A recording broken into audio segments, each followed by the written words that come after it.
শরীয়তপুরের ভেদরগঞ্জ উপজেলার সখীপুর বাজারে অভিযান চালিয়ে 4টি প্রতিষ্ঠানকে মোট ২৯,০০০ টাকা জরিমানা করেছে জাতীয় ভোক্তা অধিকার সংরক্ষণ অধিদপ্তর।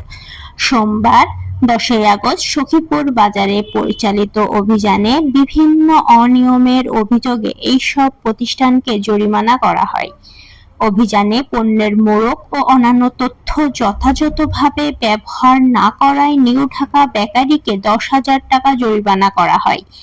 এসি সরবরাহ না করায় দেওয়ার ফার্মেসিকে ৭,০০০ টাকা, প্রতিশ্রুতি পণ্য যথাযথভাবে বিক্রি বা সরবরাহ না করায় আব্দুল্লাহ সুইট মিটকে ১০,০০০ টাকা এবং জন্মদিনের কেকে ক্ষতিকর উপাদান ব্যবহারের অভিযোগে সুমন সুইট মিটকে ২,০০০ টাকা জরিমানা করা হয়।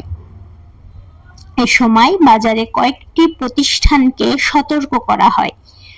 অভিযান পরিচালনা করেন জাতীয় ভোক্তা অধিকার সংরক্ষণ অধিদপ্তরের শরীয়তপুর জেলা কার্যালয়ের সহকারী পরিচালক জান্নাতুল ফেরদৌস। অভিযানে সহযোগিতা করেন মাদারীপুর র্যাব ৮ এর কামরুল হাসান এবং জেলা নিরাপদ খাদ্য কর্মকর্তা বশির আহমেদ। সহকারী পরিচালক জাতীয় ভোক্তা অধিকার সংরক্ষণ অধিদপ্তর শরীয়তপুর জেলা কার্যালয়। আজকে আমরা আমাদের নিয়মিত অভিযানের অংশ হিসেবে শরীয়তপুর জেলা সখীপুর ভেদরগঞ্জ উপজেলা সখীপুর বাজারে অভিযানে এসেছি। তো অভিযানে আমাদের সঙ্গে আছেন জেলা নিরাপদ খাদ্য কর্মকর্তা জনাব এবং র্যাব ৮ মাদারীপুরের একটি চৌকস টিম। আমরা আজকে সখীপুর বাজারে অভিযান পরিচালনা করেছি বেকারি, মিষ্টি দোকান, তারপরে হচ্ছে ফলের দোকান এবং ফার্মেসি।